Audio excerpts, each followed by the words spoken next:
Chilling tales for dark nights.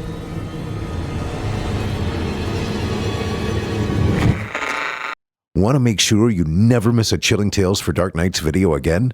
Be sure to subscribe and hit that bell to turn on notifications. It's time to turn off the lights and turn on the dark. Chilling tales for dark nights.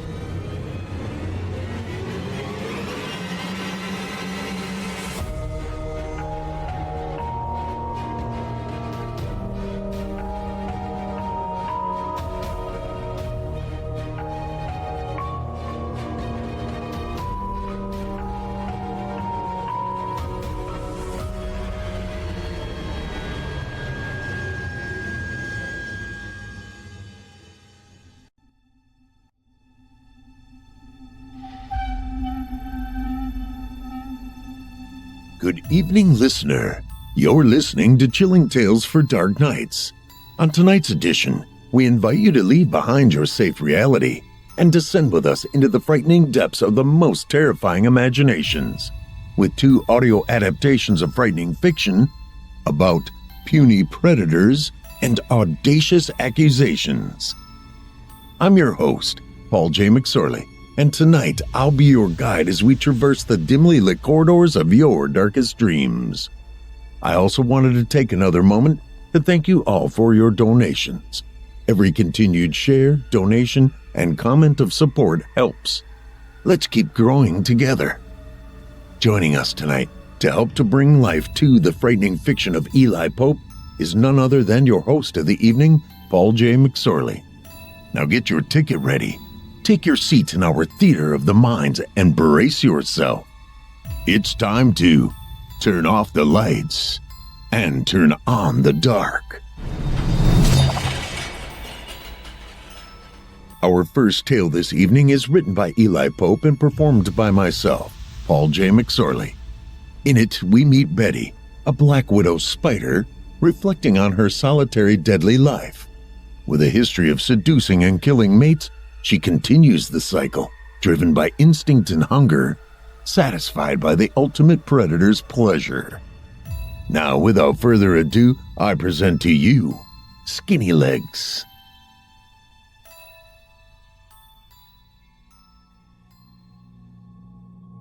Her spindly legs moved slowly and awkwardly. The darkness of them almost made them invisible in the dim-lit room with only a half moon shining through the open window. She was tired, and that was usual. She worked hard during the day, every day. Her job was important. Most times she felt it was thankless. Its only compensation was the food it brought to her table, but she did it every single day no matter how she felt, physically or mentally. Nobody had ever given so much as a hint of promise that this life would be easy. And it wasn't. She had watched her mother do the same each day of her life too, until she was no longer around.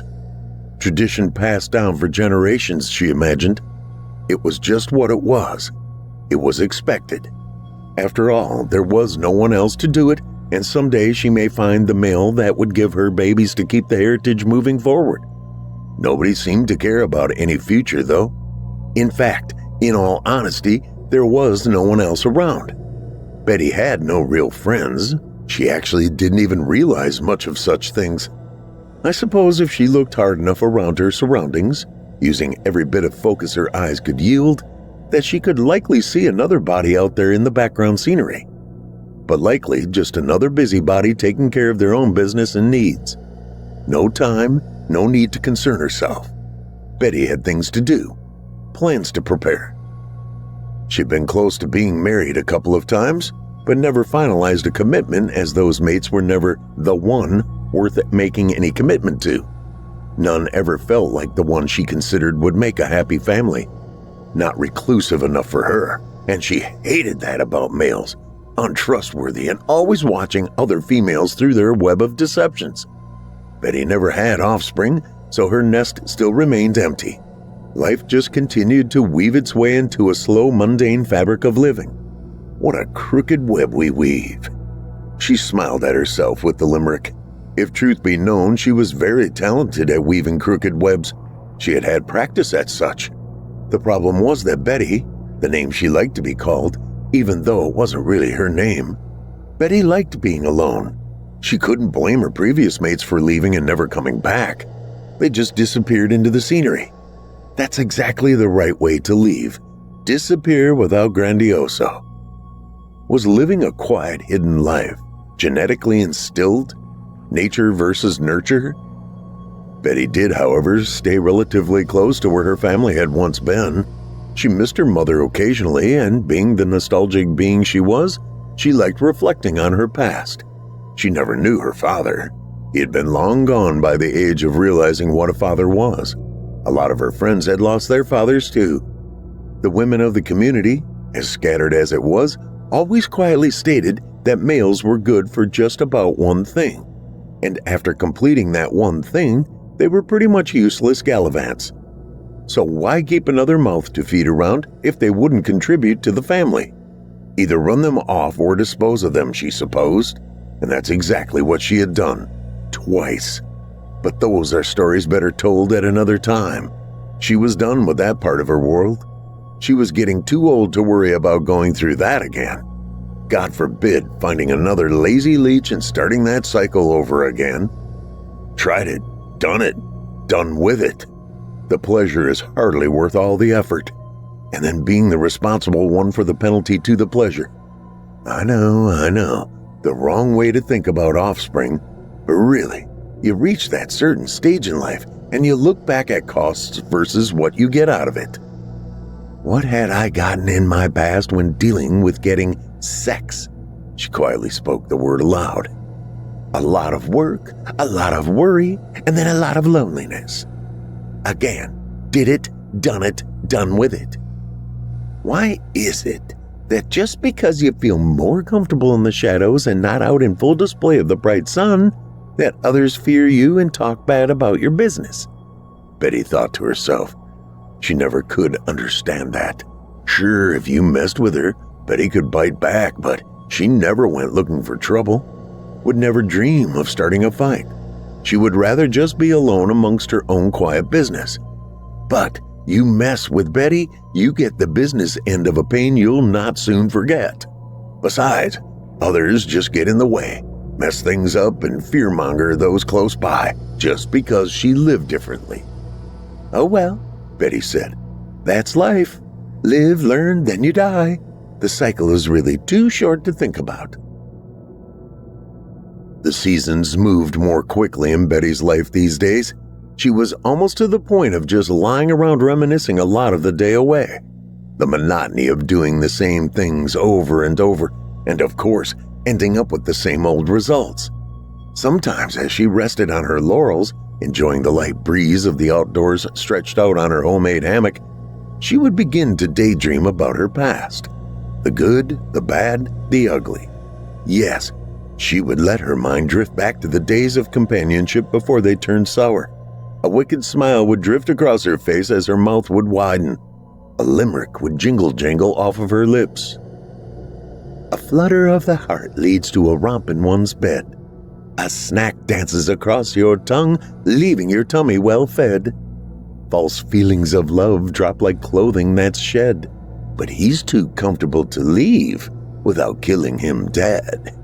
Now there's babies that dangle unraveling like thread, leaves you back to feelings empty once they've grown and then fled. The cycle's a circle, the sickness widespread, leaving you a bit weary until your next victim's bloodshed. The smile that began to grow, she sang her little song, began to sink just a bit to a tone mixed with regret. But that wickedness wasn't totally snuffed out like pinching the flame of a candle with wet fingers. There were other mental confessions that were brought about from the darker memories of her past. Brutalities she had been a part of and pushed deep into the black crevices. Guilt never stays buried forever, especially when that memory lurks while floating on a bed of warmth surrounding the cold heart that hungers for that kind of sick pleasure. Love, ha! She grumbled, her mood quickly changing as her thin legs began to quiver and shake, rattling the webbed hammock she rested. Betty was a statistic. Betty was a killer.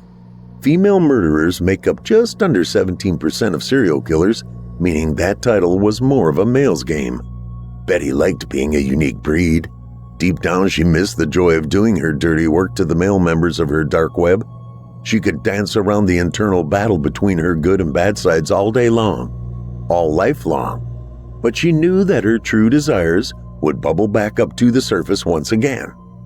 Once those embers of the killing fire began to smolder, the itch would need answered once more. It was a calling. It was in her blood, body, and soul.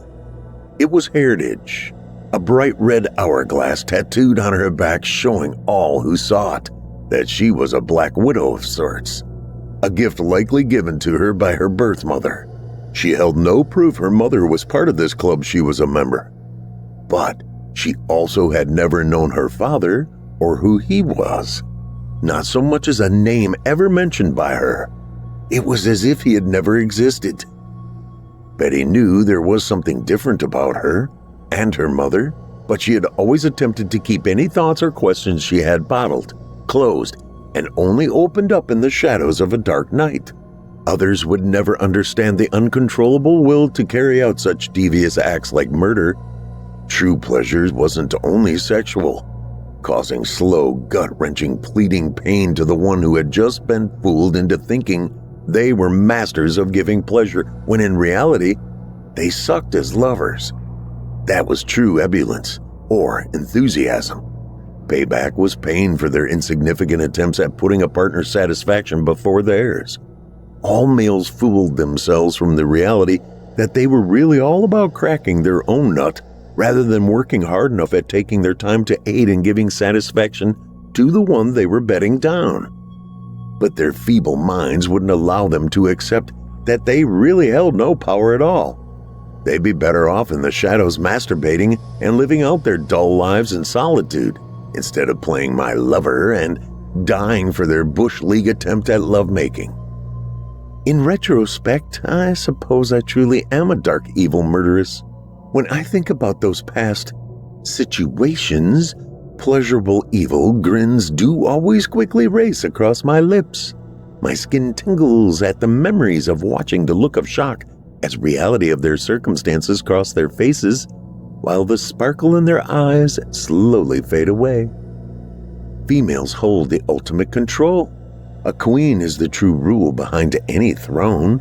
Letting the king think he was master of our domain, but quietly knowing that fact was far beyond any male's mental capacity, was, well, all in the way the queen's talent of masquerading lays in her presentation, faking all the way up until that first sting of our venom penetrates their tiny brains.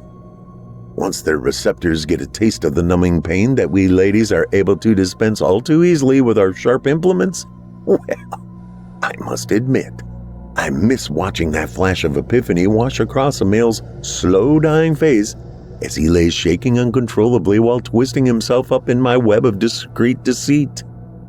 His poor spindly hands still holding onto my skinny legs as his eyes beg for a sympathetic heart to relinquish the agony that I just gifted him.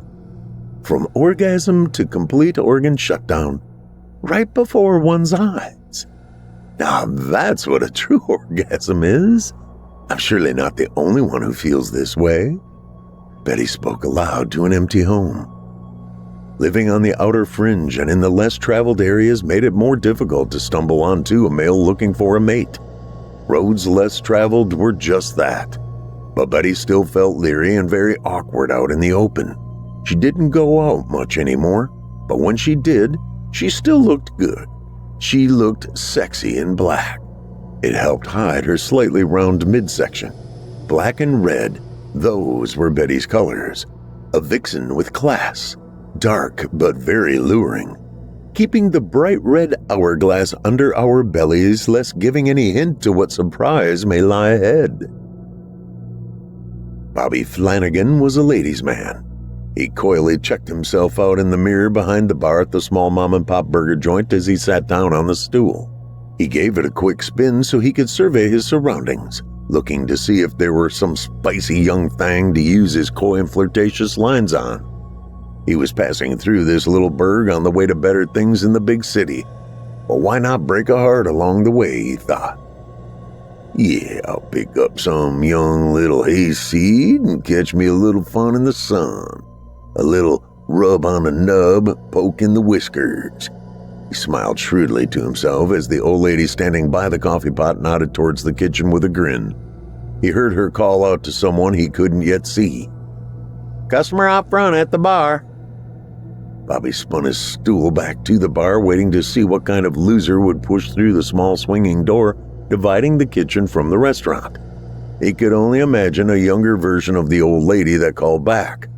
Probably just as backwoods and dumber than a box of rocks. He moved his glance back to the large window that faced the parking lot where his vintage 1976 Mercury Montego MX, glossy white paint and a bright red Landau top, matching the red leather interior. It wasn't a typical collectible muscle car, but it did have 351 V8 with a top speed of 109 miles per hour. And she was a classy piece of sculpture artistry. Chrome grille and matching factory hubcaps. She turned the lady's eyes wherever he went. "What can I get you, mister?" A young, quiet voice barely broke through the silence and his admiring eye at his ride. Bobby turned, expecting to be anything but impressed with what he saw. He was surprisingly mistaken. A very pretty young lady, probably 18, although he wouldn't bet money on it. But man, was she ever a hot apple dangling from a low branch, just ready for the easy picking. "Well there, darling. How about for starters, an ice cold Pepsi-Cola to cool this steamy sweat I got going on? It's hotter than a frog out on the pond and into the pan." He grinned to himself as he poured on his sorry attempts at sounding homegrown to the part of the area he was visiting. "You gonna want something from the grill, too?" she asked in her soft, innocent voice. "'Cause it'll be a few minutes to get it heated back up to temperature, as in it's just about closing time." "What do you have that's real hot and, juicy? I like my burger warm and wet." Bobby winked, knowing the little waitress would stumble over his innuendos like the country bumpkin she was. A very attractive bumpkin, but nevertheless. The waitress shyly grinned, her voice stumbling a bit before spitting back her rebuttal. "I get off here in just a bit, and if you'll just sit back and suck on that soda while I finish up here, I think I know a place that is just that. Warm and wet." She winked. "Bingo, Bobby David Flanagan and holy shit Batman," he thought to himself. "I've just stumbled onto the creme de la creme. Who would have thought this hayseed tiny town would hold such a treasure?" "I believe I can do that, miss. I didn't catch your name. Mine is Bobby. Bobby David Flanagan from Tupelo. What's yours?" She smiled as she leaned over the bar, nodding for him to come closer. "I can't say it too loud." She looked over at the older woman now arranging coffee cups on the shelf. "That's my granny, and she wouldn't like me talking to strangers in town. But my name is Katie Lynn Higgins." She slowly moved back as she pulled the ice-filled glass away from the soda machine. Bobby winked at her and quietly answered, "Gotcha. I can be coy," he said as Katie set the Pepsi on the bar top and slid it over to Bobby. Their fingers lightly touched as Bobby reached for the glass. "Damn," he thought to himself. "I missed this one. She's a real humdinger." His eyes moved from their fingers slowly up to her eyes. They stopped and hovered a bit as he noticed the soft skin gapping in her cleavage. When their eyes met, he lost every bit of the cool he believed he held. "I get off in about an hour," Katie quietly spoke in a whisper. "I'll give you directions where to meet me in just a bit." She batted her eyelids, acting like a nervous schoolgirl on a first date. "You bet, Miss Katie. I'll be waiting with anticipation." He wrapped his lips around the soda straw and gave it a quick suck, believing he looked sexy as he did so. Katie nervously grinned. She came back in just a few minutes and slid his ticket for the soda over. As Bobby picked it up, he quickly noticed the note underneath. It held handwritten directions in very feminine handwriting. He sucked down the rest of his soda and gave her a wink of confirmation of the note. He slapped $1 on the table and took the tab to the cash register. "That'll be $2.58 with tax, mister," Katie said. "I hope you found everything to your liking, sir." "So far, little missy, I certainly have. That was the best Pepsi-Cola I've enjoyed in quite some time. Cooled me right down. But I'm sure I'll get heated right back up real soon." The bell above the door jingled just before closing. Katie heard the roar of the shiny white car with the red top after Bobby got in. The tires chirped as the rear wheels spun from the gravel as he pulled back onto the highway, moving in the direction she had pointed him. "He seemed like a nice man, don't you think, Granny?" "Young men, boys, are all the same, Katie. Cute as buttons until you really get to know them. Then you just soon pop them off and let them drop to the floor. That's all they want anyway, for your boobs to fall out so they can ogle them." She continued to sweep the broom back and forth, collecting the day's dropped crumbs into a pile. Katie meandered back to the kitchen after flipping the sign to closed. She quickly began washing dishes and tidying up the kitchen as her granny took care of the front. Bobby followed the directions the waitress handed him. It took him out of town and down what seemed to be back farm roads. He began to think she may have sent him on a wild goose chase. There was nothing but old farmhouses and cows. He thought of the old scenario with the farm girl and the crazy-eyed father answering the door with a shotgun in hand, and the desire to dice another stranger's body with lead pellets and rock salt. Bobby continued on and rounded the last corner when he saw the old red barn sitting all alone up on top of the hill, desolate and very vacant looking, just like she had written. Maybe this side stop would be a memory to revisit. Until the next one, anyway. He steered his vehicle to the right and slowly made his way up the bumpy dirt road and then around to the backside of the barn, out of sight from any passers-by that may meander past, although he couldn't imagine coming this far out into the boonies without purpose. Betty sensed a disturbance in the area. She bristled a moment before her keen ability to smell caught a scent of a male in the area. She hungered for male attention, and he soon began plucking his vibratory song with his legs onto the shiny strings of her web, attempting to call her out. He had carried his package for quite some time on his journey in finding her, and so he was ready to seduce her into allowing him to plant his palps, the two tiny antenna-like claws near his mouth that held his sperm into her reproductive opening. He hoped his possible mate had eaten recently, knowing he was at great risk of her sexual cannibalistic tendencies afterwards, should he not retreat quick enough. After all, a male black widow hopes to live long enough to impregnate several lady spiders deep into his old age, rather than becoming a meal performing his purpose. Betty maneuvered her skinny legs quickly to the spot her mate awaited. The vibration of the strings which he stood gave him an excited moment of anticipation. Betty quickly allowed him to insert his palps holding his seed as he began tapping the underside of her body.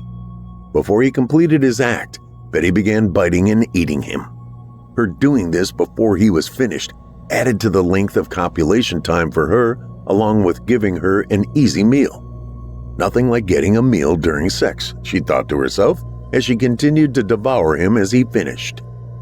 Betty had just added another notch to the list. There wasn't much fanfare. It was just the way it was. She didn't feel evil. She felt no sorrow or pity for her victim. Instead, she merely felt satisfied and, of course, quenched of her hunger as her mate lay quivering, shaking the strings of her web as he lay dying. A quick thought passed through her as she attempted to ready herself for the offspring that would soon come. Another one bites the dust. She smiled at the thought as she drug one of her skinny legs across her mouth, wiping away tiny greasy pieces of her momentary mate's body from herself. Her fragrant pheromones she had put out across her web had indeed attracted the perfect morsel to her web of deceit. She smiled, briefly wondering if another caller would be attracted as well. A widow's work is never done. Bobby scouted out the barn's inside surroundings. He saw the straw makeshift bed in the corner beside a small woodpile. "I'm not the first to be invited here," thought to himself. "Oh well, she isn't the first filly I've enjoyed and then escaped any kind of relationship either. He grinned, realizing how easy it was when two willing participants both wanted the same outcome. He pulled out his pack of Lucky Strikes and tapped the pack of smokes against his other hand until one became accessible. Bobby walked over to the open door and pulled out his lighter, holding the flame after flicking the tiny wheel, and held it to his lips, inhaling the smoke deep into his lungs. Waiting was the difficult part, imagining that sweet little body lying naked on the blanket he's brought in from the trunk of his car and laid out on the cushion of straw.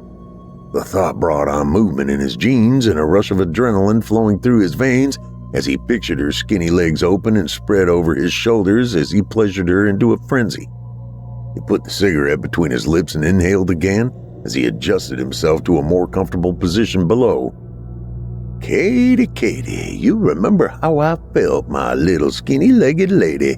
It's too bad you'll just be another notch in my belt and left broken-hearted till you're 80. Bobby then continued with a whistled little tune that his limerick had come out sounding. The time passed with only 3 cigarettes until the trail of dust from an old pickup truck followed behind as it made its way up the hill and to the back of the barn. Katie flung the door open and quickly stepped out and down from the driver's seat. She saw Bobby standing at the door, a small stub of a smoke hanging from his lip, attempting to look like a local boy with more cool than the walk-in freezer at the diner was set to. She smiled to herself, knowing just what was going to be happening. Her body tingled and her stomach rumbled. She ran her hands across her backside seductively as she slinked toward Bobby in the barn opening. It was obvious to her exactly what he was wanting.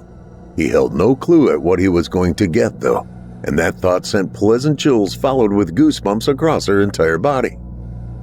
Well, hey there, stranger. Ain't you looking all handsome and horny for action?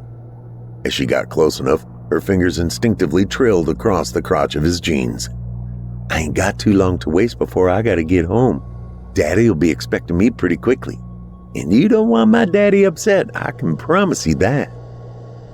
I got things fixed up here for you, little Katie. I'm already heated up and ready to get to business if that's what you want. He winked, fully knowing that that was exactly what she wanted. He knew immediately back at the diner. It were as if 2 bodies were linked in some sort of inner chemical psychological connection. He wondered if it had been her perfume he immediately smelled upon opening the door and stepping through, or if they just had a natural biological draw to each other. Well, don't just stand there. Get out of them jeans and t-shirt, mister, and let's get all tangled up naked as jaybirds together. She wickedly grinned as she began unbuttoning her short shorts, exposing her belly and the beginnings of closely trimmed hair. Her cleavage bounced as she wriggled her cutoffs down to the barn floor by jiggling her bottom. She pulled her top off and quickly laid back onto the blanket that Bobby had laid out on the straw pallet. Her skinny legs quickly fell open after she pulled her panties off. She watched Bobby's eyes grow wider as he ogled her with sexual starvation, spilling over his flushed face as he sped up ripping his clothes off. He never thought for a minute about any possible dangers of her daddy showing up or anything. He also never spied the object she pulled from her hip pocket and tucked into the straw she laid back on the blanket. A girl can't be too safe these days. Bobby kneeled down and ran his hands up both of her legs as he pushed them farther apart, then moved one hand up to her breasts while he rubbed and tapped on the flesh of her stomach with his other before he began to slide his face closer to her nether region, which, like a male spider, draws his palps to his mate's sexual opening. Bobby remembered Coach Buckner had carefully taught these arachnid facts of reproduction by using words that wouldn't cause the science class he taught to crumble into giggles and faked moans of spidey pleasures. He grinned to himself quietly as Katie's scented pheromones invaded his sensory glands, driving him to be unable to think of anything other than pleasuring himself along with her. He had almost become robot-like in action as his hormones overtook and completely morphed him into a frenzy. His body pulsed all the while his erection throbbed, aching to push inside her warmth as she groaned. But she pulled his head closer into her and continued to wail out in pleasure. Her grip suddenly slipped and her fingers fell away from the locks of Bobby's long hair. They were entangled. He was far too indulged in what he was doing to her to notice her hand lay to the side and dig through the strands of straw in search of what she had buried there. She continued to scream in pleasure as she pushed herself into Bobby, all the while searching until her fingers felt the coolness of the implement she had hid. Bobby never heard the click of the stiletto as her thumb pushed the button engaging the mechanism to quickly release the 6-inch blade from underneath the grip. He didn't notice the shiny blade in her hand as his head pulled back and he slid his body up her moist and sweat-drenched stomach until he attempted to enter her. He never felt the sensation of danger at what was about to become fatal for him, like a black widow devouring her lover in the throes of passion. The blade slid easily into the soft flesh of Bobby's neck. His head flailed backwards as if he had just orgasmed, but not so much as a moan fell from his lips. He just lifted up briefly and then slumped quickly on top of her as dark red blood pulsed from the side of his neck with each beat of his heart until it became a slow ooze as she lay there soaking it all in, reveling in the pleasure he had given her right up to the last quiver of his dying, fading life. She was drenched in warmth and wetness as her eyes searched past his still head, resting on her right shoulder. They scanned the shimmers of light from the sun beating down on the old barn's roof through the years of growing cracks between the rafters up to the decaying roof deck. Specks of dust danced in the air as it hovered slowly downward, in and out of the beams of light that created glowing rays cutting through the room's vast dimness. She had done it again. It seemed to become easier each time. Maybe a bit less satisfying than the last, yet still very pleasurable. Betty turned her head slightly and licked her lips as she eyed Bobby's smooth flesh of his neck, her favorite part of a meal. She drew her mouth closer until she could feel the heat of her own breath reflecting back from his soft, cooling skin. She opened her mouth wider and drew forward until her teeth could touch the softness. Positioning her lips and making a seal between them and the skin below his jaw, she sucked in until she could feel a fold collecting between her lips. She tightened her teeth down upon it like a vice closing around its contents to keep it held fast, her jaws tightening as the skin between them were drawn together where it would flatten no more. Betty clenched her jaws tightly together. The sharp edges of her white teeth pinched the flesh together until a pop was physically heard, penetrating from her mouth and internally throughout her senses. That single moment when the salty taste flooded across the taste buds of her tongue. Ecstasy overtook her, and her eyes rolled up inside their sockets underneath the lids. She came with an intensity that overtook any other sensation she ever experienced. The act of cannibalism. Sexual cannibalism at that. She sighed as the sensations overwhelmed her until, like the evening tide, began to subside. Her daddy would be worried. He would soon begin looking for her. Betty's eyes suddenly opened wide. The whites that surrounded the blue-green irises gave her the look of a crazed person if anyone were alive and there to witness the sight. She knew what she must do. This wasn't her first rodeo. She rolled the body off of her, revealing 2 red-soaked bodies. She struggled, her muscles all flexing, but managed to wriggle out from underneath her victim who now lay motionless. His head had flopped to its side, and now his vacant eyes seemed to stare past her as if his soul had slipped to the other side, yet still able to see. She knew it wasn't likely, but she did flinch momentarily. She quickly stood and surveyed her surroundings, reacclimating to the current situation.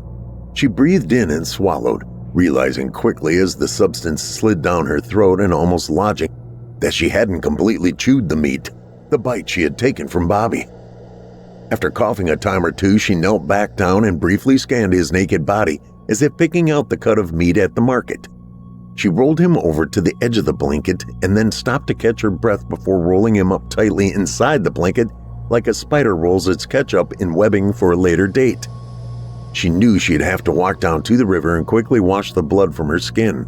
Her clothes would be spot-free, one reason she always quickly shed them before the action.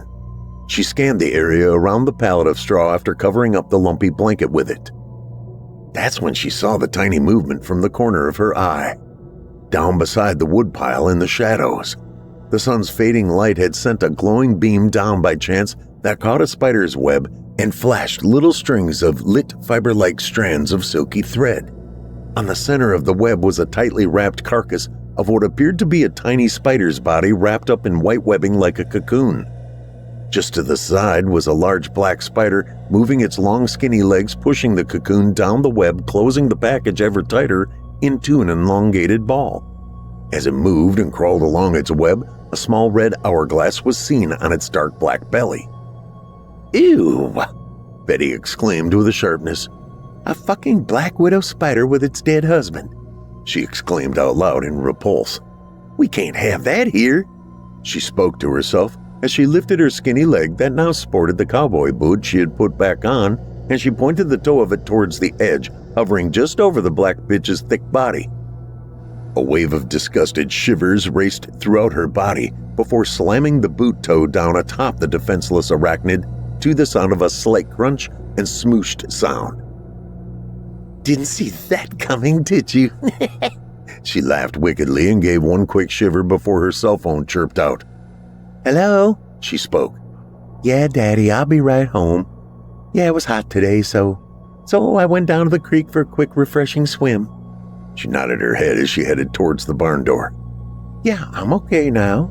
I feel, well, I'm famished. I didn't have much to eat today."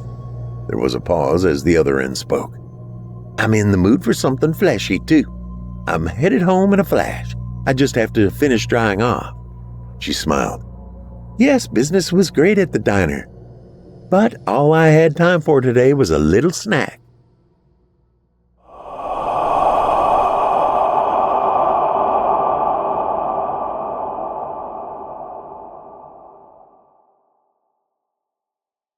I hope you enjoyed Skinny Legs, as written by Eli Pope and performed by me, Paul J. McSorley. Our second tale of the evening is written by Eli Pope and performed by yours truly. In it, a man is accused of murdering his estranged parents, but while explaining his innocence, eerie events unfold, leading even the detective to question the nature of reality. Now, without further ado, I present to you No Time to Say Goodbye.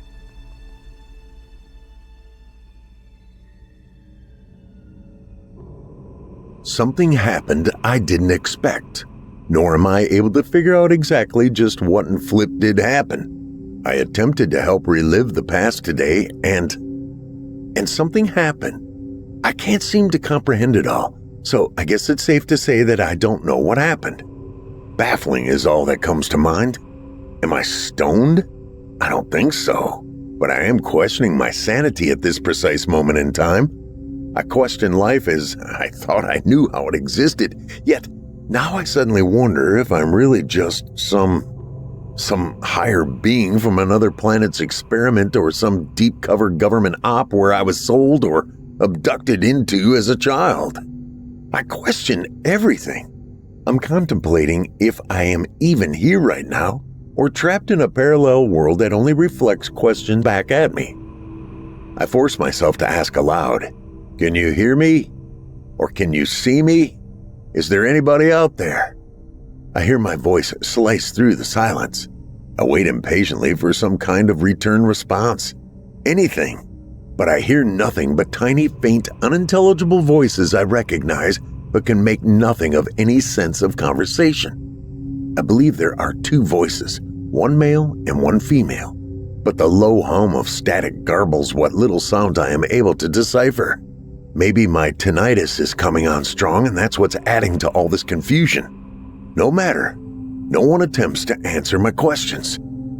My mind, as entangled as it is, continues to swirl around me in circles as hard as I try to reel it all back in and capture it, as if I were holding a net to snag up the evasive largemouth bass that, in reality, is my desperation.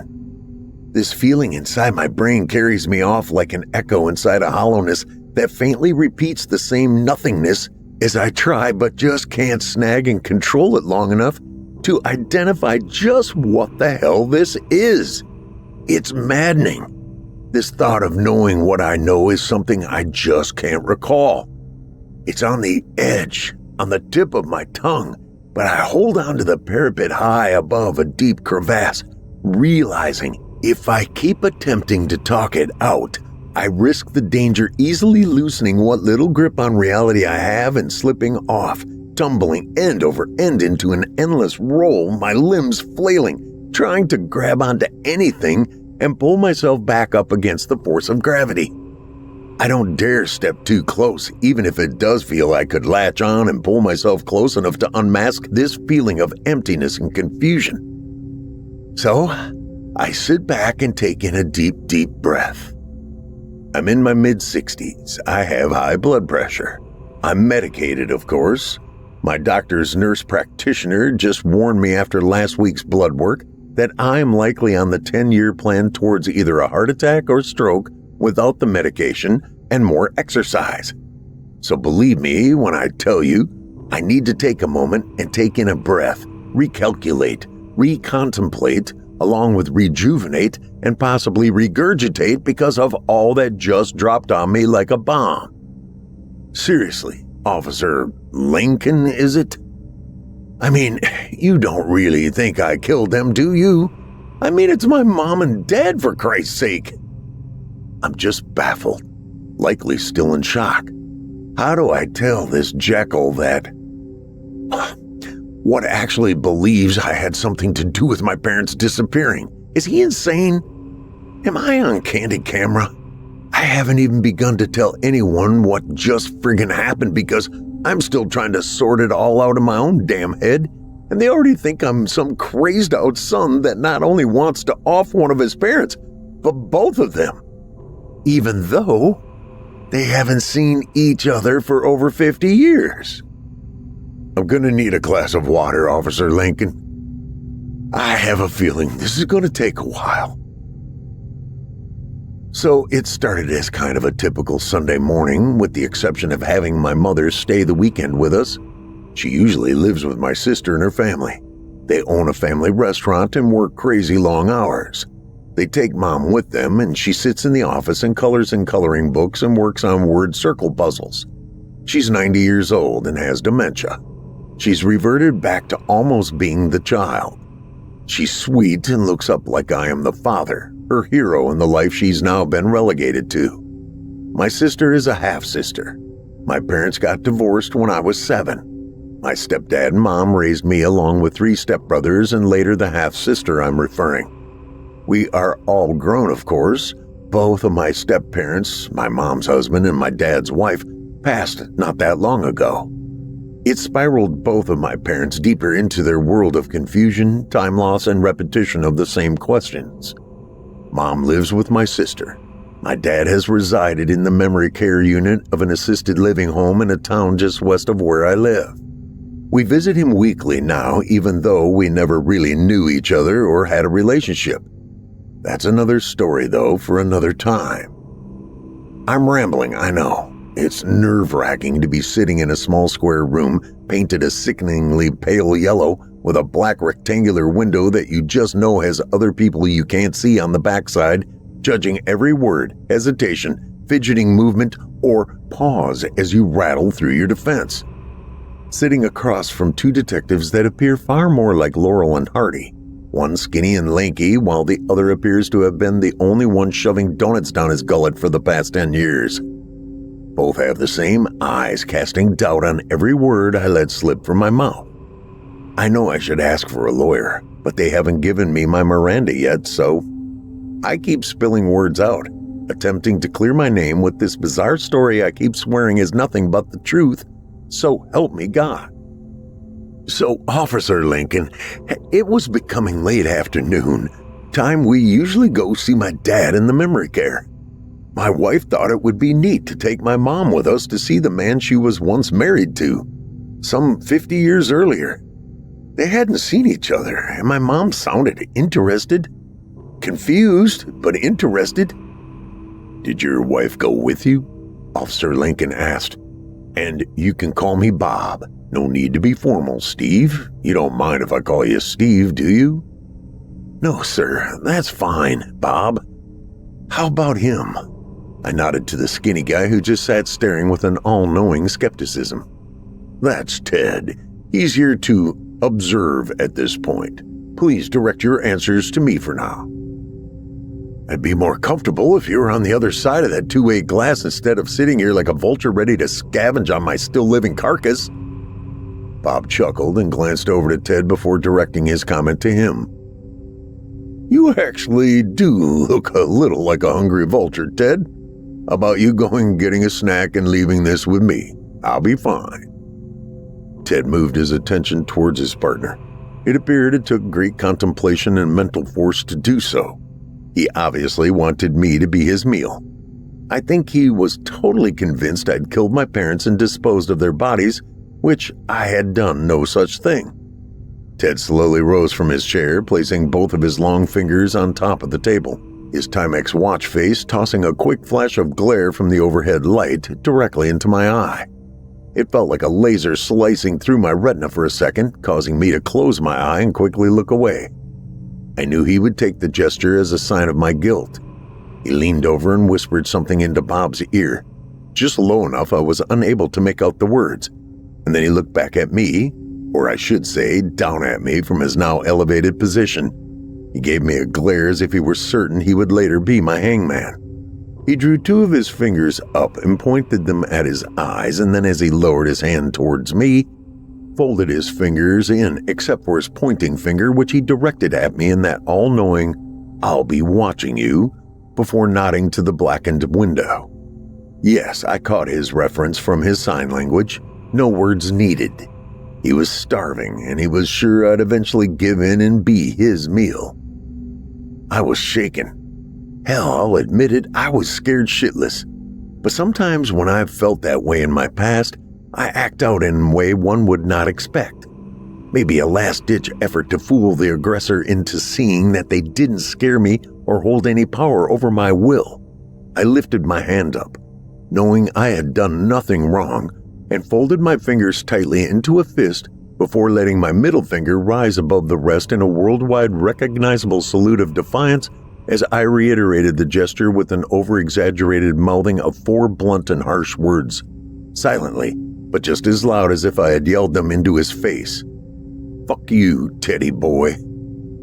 I swear that lanky SOB withered several inches in height as he typed in the code on the door lock beside the door before turning back and looking at Bob as he stepped out. I couldn't help myself. I was always the guy that needed the last word when dealing with a dick. "Abide, Teddy. The real detective doesn't need you anymore." And I gave him the smoochy kiss from my lips as the door stole the last of the defeat tattooed in his pupils as it closed and the magnetic click sounded its latching. "Okay, Steve, we'll give you that round between you and Ted to you. But it's time we get through your story of what happened. Time is of the essence in finding your parents. At 90 years old each, medications and confusion along with possible lack of food and water, well, you know, we need to move quickly as possible. I understand that, and I'm fully with you. But I didn't hurt them. I didn't hide them, and I didn't take them from the memory care unit. They have to still be there.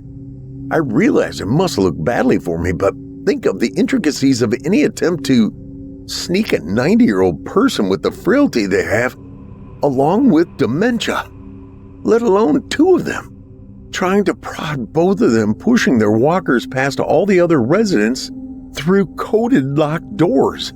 I mean, have you thought this out? And what would my purpose be? Neither one has any money or valuables to steal, and I have siblings. Don't you think they'd be on my ass if I pulled something like this off? I have no reasons." I rattled off as fast the words could exit my lips without tripping over each. "I do not know what happened. One minute we were there, and the next I woke up in a fog. I don't even know where my wife is. Are you thinking I added her to my list of kills too?" "I mean, you were in a room full of old decrepit loonies who didn't know breakfast from midnight snacks. Fuck you, Bob. Those are not only my parents you're referring to as loonies, but men and women my wife and I have come to know and care for. And my parents. I won't listen to you talk about any of them in those degrading terms. Don't be a fucking teddy boy." Bob looked down at the table, I'm assuming in a veil of shame, but it was only for a moment. He lifted his gaze and stared directly into my eyes, a cold, burning stare that offered a direct challenge to me. I felt it being etched into my psyche, every bit as smoldering hot as if he were dragging a wood-burning tool across my flesh. Steve, would you really have me believe that they just disappeared into another world? Poof, gone from sight in a room full of other residents and nurses who saw nothing?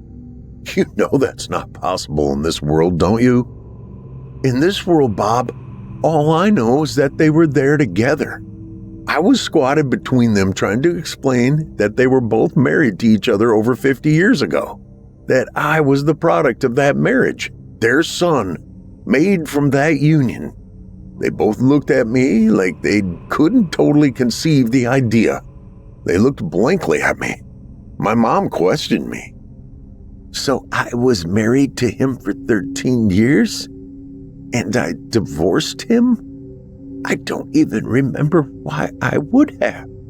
To which he answered, because I was an asshole. Smiled at my dad's answer. I looked over at my wife and she was smiling too. She snapped the picture, the main reason we took my mom there. It wasn't to make sure that they knew and remembered each other. It was more selfish a reason. I wanted a picture to remember my mom and dad back together with me in the middle after over 50 years of absence between the three of us, before they passed. I spoke as if I was not only pleading my case, my innocence, but also a bit of my confession of selfishness, not guilty of taking their lives. All I was guilty of was taking a risk of confusing them with my desire to reminisce a small slice of shared time together. And you know what, Bob? I'm clueless, I confess. What, Steve? For a tiny speck of a moment, I could see it in their eyes. They both knew each other. My father, in his own special way, recognized and confessed their split was entirely his fault. They both had a glimpse of their past and reconciled it between them. They both smiled. I looked at my mom and then to my dad, and I saw the moment as if I were inside both of their minds. They had been in love, and it had been lost in a time over 50 years ago because of my dad's immaturity and selfishness. And he acknowledged that above all the lost memories and time. I teared up. I couldn't help it. Do you really think, after seeing that shared love again between them, that I am heartless enough to take that gift we gave them away from them and steal them away someplace to kill them? I looked up and pleadingly stared into my accuser's eyes. That would make me the coldest, most heartless son of a bitch ever. And my mom was never at any time ever a bitch. I am the son of an angel who was mixed with the selfish heart of a young man who was good, but selfish. That's all. That's quite a story, Steve. Not much of an alibi, though, but quite a story indeed. Did anyone see you while you were there? And by that, I mean a nurse, of course. A memory care resident wouldn't really carry much weight, if you know what I mean. I don't know. I wasn't planning on needing witnesses or alibis for taking my mother to see my dad at this late stage of both their lives. I love my parents, Bob. I love my wife. I love my son and daughter and granddaughter. I'm no killer. I'm a family man. My stomach turns over and my insides ache if I hit an animal that runs in front of me, and I hit it. If it came to killing to survive, I'm a dead man walking. I bowed my head to the table. I felt completely empty, drained of everything from thoughts to nutrients. Empty. I mustered just enough energy to try and explain one more thought. I think they passed into... I hesitated. I knew what Bob would think. Hell, I knew Ted would be laughing at me behind the one-way glass, but I continued. And you are going to likely wrap me up in your tidy little description of crazy, a raging lunatic. But I can't imagine any outcome other than my parents somehow passed on to another level or dimension. I looked up and into Bob's eyes with a firm, unwavering stance. Or that my brain finally short-circuited from the bourbon I enjoy most nights, and it's taken its toll and turned me batshit crazy. Bob sat back into his chair. His left hand raised slowly and cupped the day's stubble on his chin and began to massage it. I could hear the scratchy sound of the hairs being rubbed by his calloused fingers. He glanced over to the blackened window and gave a small shrug as if to admit that this case had beat him, leaving him totally confused. He turned back to Steve, who just sat quietly in what appeared to be deep reflective thought. Bob noticed an odd smile began to wash across Steve's face, and his eyes slightly wavered back and forth with tiny palpitations. Bob noticed an odd sequence of flashes, much like the light reflecting a dark room lit by a television changing channels, the colors going from faint blue to shades of reddish orange. Steve didn't move, still holding his head in a statuesque stance as his eyes barely flickered in a jittered low rumble, like one would imagine the penny that was placed on the track by a young boy, full of anticipation of it ending up being flattened by the train as the string of cars pulled by the 3 diesel engines barreling down the rails, causing that copper coin to nearly hover from the rumble. Bob sat up forward and paused for a moment before he leaned in towards Steve, who never retracted back or moved so much as an eyelash. His eyes still glowed oddly and slightly pulsated, appearing lost in a deep trance. Suddenly, Bob took a deep breath and gripped the edge of the table as he pulled himself ever closer to Steve until they were face to face, eye to eye. He could see it. At first he thought he must have dozed off, but after realizing he hadn't, the sight in Steve's eyes drew him in closer for investigation. He saw 2 outlines of what appeared to be an old couple. He shook his head as if to attempt to clear his rattled thoughts at what he couldn't possibly be seeing. But they were there, their reflections full of smiles of a young couple who had to be in love. They were holding hands and gazing into each other's eyes. But they weren't a young couple. Bob reached up and rubbed both eyes, clearing any fog or eye goo that may be causing this odd distortion he was surely imagining. This couple was old and wrinkled, but happy, smiling, wrapped tightly into a cocoon of affection. But they had to be at least in their 80s or 90s. It couldn't be. It was like he was watching a couple live out their fantasy of being back together after a lifetime of missing each other. Steve's eyes began to water. Bob was so close that he could feel the warm, moist air leaving Steve's lungs as it exited from his lips. A tear that Bob fought hard to keep from sliding out found its way to light and slid down his face and wove in between the small hairs poking from his cheek. He was a tough cop who had seen it all. He was much too grizzled a man to have a soft spot inside. He had seen the worst of people, never anything full of happy emotions, such as 2 old folks swimming in love for each other so deep they were nearly drowning in the affection together. Steve blinked and his eyes suddenly just went dark. It was gone. The image of the old couple diminished into a mere reflection of the tough-skinned cop gone soft staring back at himself. Everything suddenly became uncomfortable. It felt like he had been caught with his hand stuck in the cookie jar. He realized how close he was to Steve, and he suddenly felt queer, in the old sense of the word. Odd, mixed up.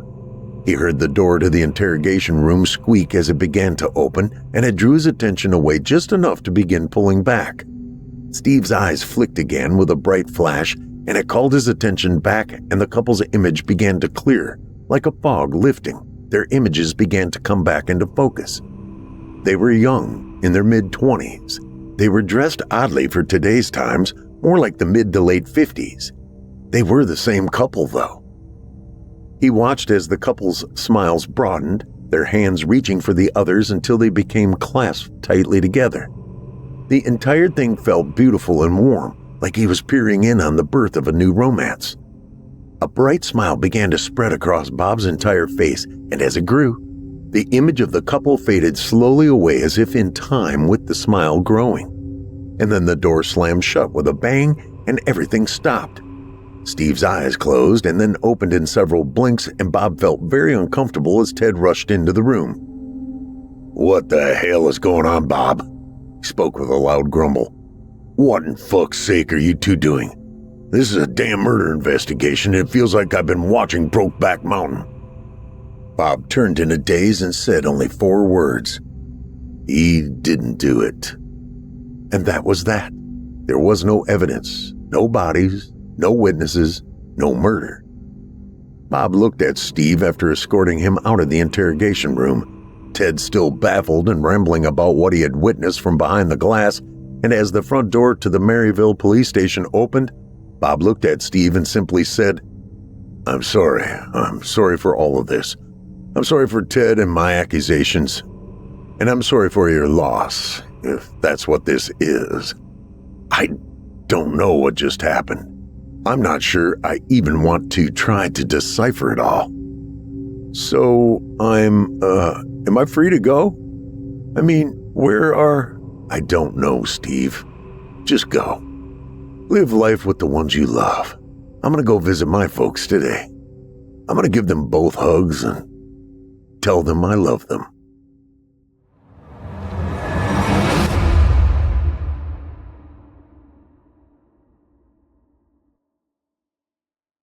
I hope you enjoyed No Time to Say Goodbye, as written by Eli Pope and performed by Paul J. McSorley.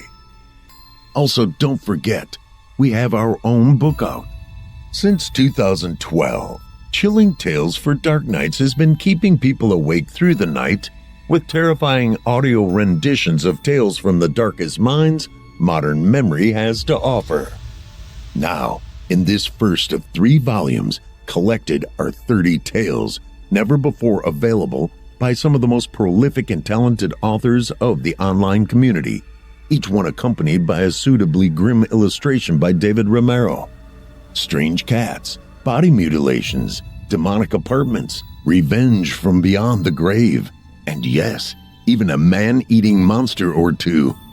All of these and more beckon you further into the darkness. Turn off the lights and turn on the dark. Who needs sleep anyway? Check it out at Amazon today or by going to chillingbook.com. On to the shows.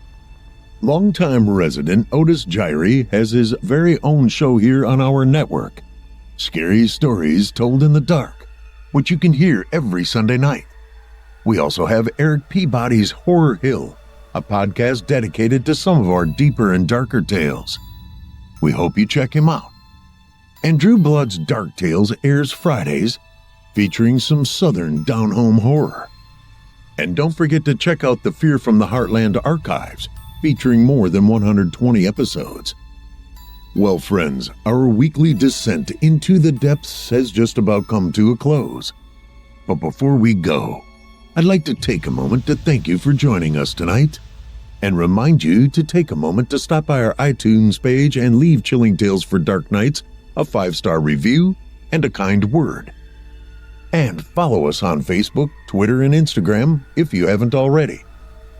And of course, subscribe to us on YouTube, where you can find an archive of our work going back to 2012. And consider signing up as a patron at our website, chillingtalesfordarknights.com, to show your support and get all of our content ad-free. I'm your host of the evening, Paul J. McSorley, and it's been a pleasure. Tune in again next week when we once again turn off the lights and turn on the dark. Sweet dreams, listener. Sweet dreams.